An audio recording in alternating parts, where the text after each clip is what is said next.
Country yang menulis semua pidato Bung Karno dalam bahasa Inggris pada waktu itu, yang disiarkan ke dunia barat. Semuanya itu ditulis atau diperiksa dan dicek oleh Ketut Tantri pada waktu itu. Dan kantornya masih ada di Hotel Garuda Natur di Yogyakarta. Di Jakarta. Yang pada, di Malioboro itu ya? Ya, memang hotel itu jadi markas pemerintah revolusioner pada waktu itu. Dan kantornya ada di sebelah kanan. Kalau masuk hotel itu, kantor nomor 2, itu kantornya Ketut Tantri pada masa itu. Nah, pada waktu itu,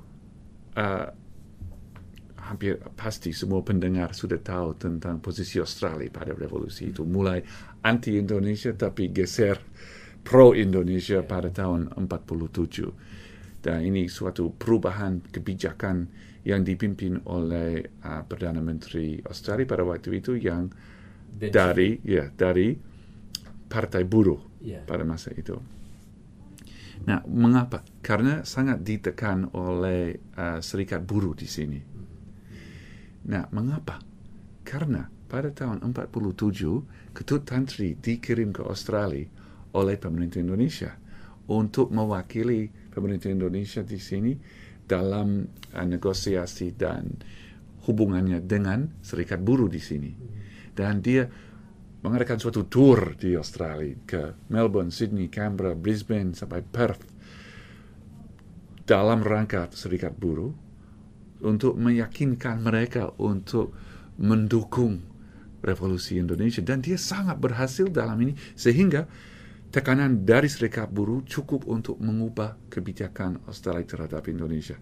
Tapi di film Indonesian Calling yang berdasarkan Black Armada dari Robert Lockwood, itu nama Ketut Tantri ada? Tidak ada. Tidak ada ya? Tidak ada.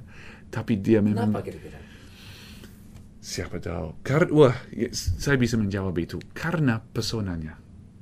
Ketut Tantri susah.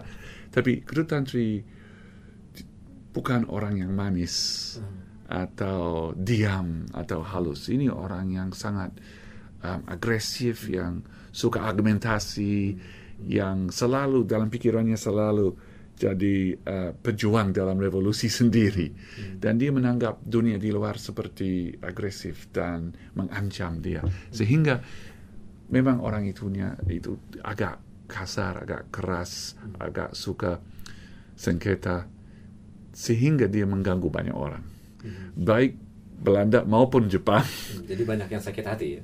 Banyak yang sakit hati, termasuk mungkin temannya, Serikat Buruhnya, pemerintah Indonesia juga kadang-kadang. Ini intinya, dia memang orang yang sangat berani. Dia memang seorang pahlawati Indonesia yang sangat mendukung perjuangan Indonesia untuk kemerdekaan.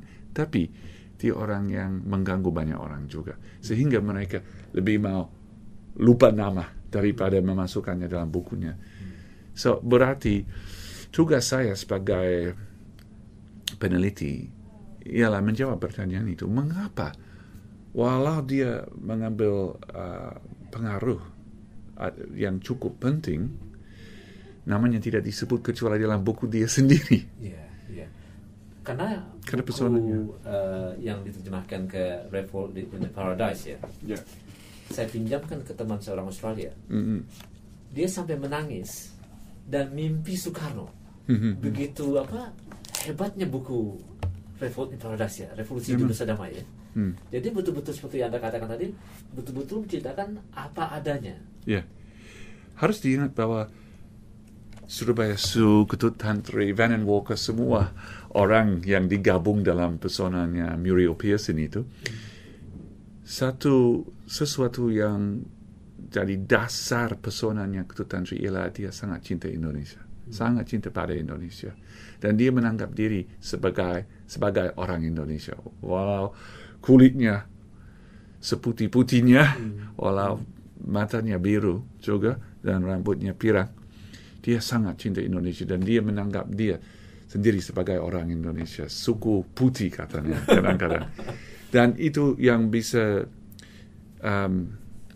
kalau membaca bukunya, sangat mengharukan karena semangat itu kuat sekali dalam halamannya. Sangat Saya kuat. sendiri sebagai orang Indonesia baca 3 kali.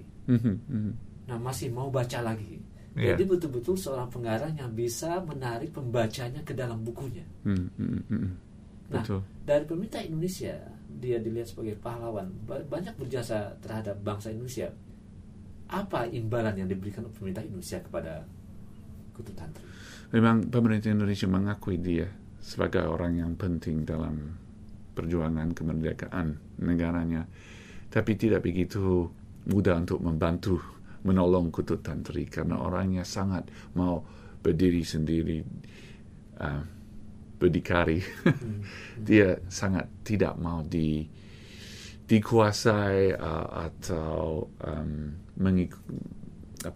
mengikuti suatu partai tertentu atau menjadi anggota institusi tertentu. Dia selalu mau individu yang berdiri sendiri, sehingga dia sering menolak bantuan. Mereka mengakui dia sebagai orang yang penting dan seringkali memberi dia dana, karena ada satu aspek lain dari Ketut Tantri yang harus diakui.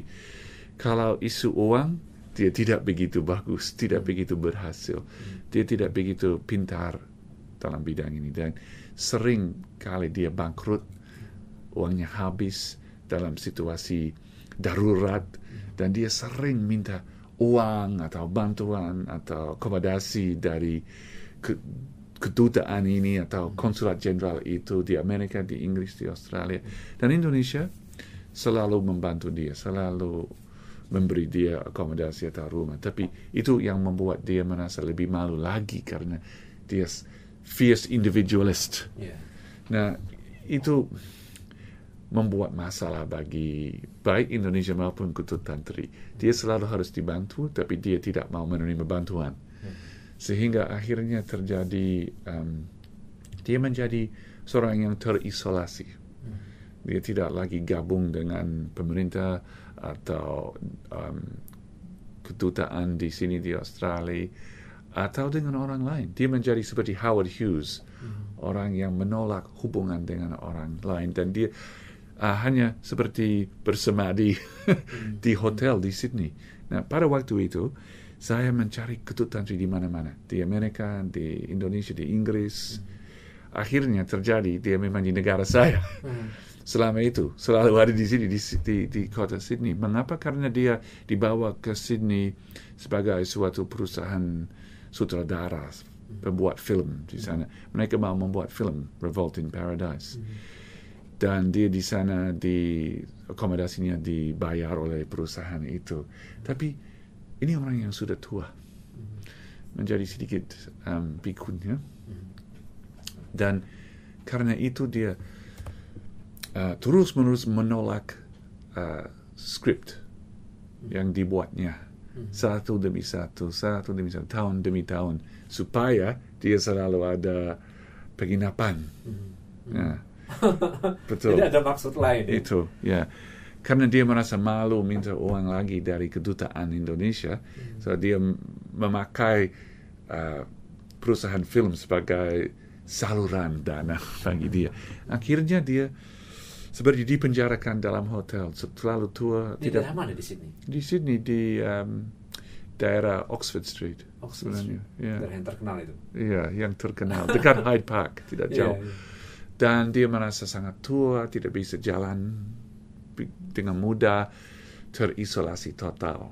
Dan pada waktu itu saya ketemu dengan dia. Pertama kali saya ketok di pintunya, dia tidak menjawab. Itu tahun berapa itu? 80-an. 80-an. Dan akhirnya saya masukkan sehelai surat di bawah pintunya. Dan dijawab dengan sehelai surat, "Go away, berangkatlah."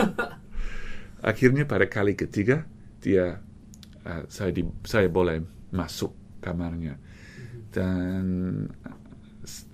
sedikit demi sedikit kami jadi akrab dan dekat seperti itu. Karena saya pikir Ketut Tantri mengalami masa-masa Indonesia sebelum merdeka, setelah merdeka. Soeharto, katanya dalam artikel di sini, Soeharto pernah memberikan janji akan membantu persoalan mengenai pembuatan film itu. Lebih dari itu, memberi surat. Dalam surat itu tertulis, ini impres sebenarnya, ditulis dalam impresnya bahwa semua sumber daya ABRI dan pemerintah Indonesia diserahkan untuk pembuatan film itu. Dan karena itu, akhirnya Ketut Tamci bisa menandatangani suatu kontrak dengan 20th Century Fox di Hollywood. Tapi ada satu hal lain. Harus diingat bahwa Ketut Tamci ialah perempuan Skotlandia dari zaman yang tempo dulu. Dan pada masa itu seks, lebih lagi di Skotlandia, tidak dianggap sesuatu yang baik untuk dibahas. Nah, pasti bayangkan film Hollywood yang tidak ada seks. Tidak mungkin. Berarti ada tensi antara para pembuat film itu, 20th Century Fox dan Michael Curtis, dan nama-nama terkenal seperti itu. Mereka mau ada film romantis tentang perempuan cantik dari Hollywood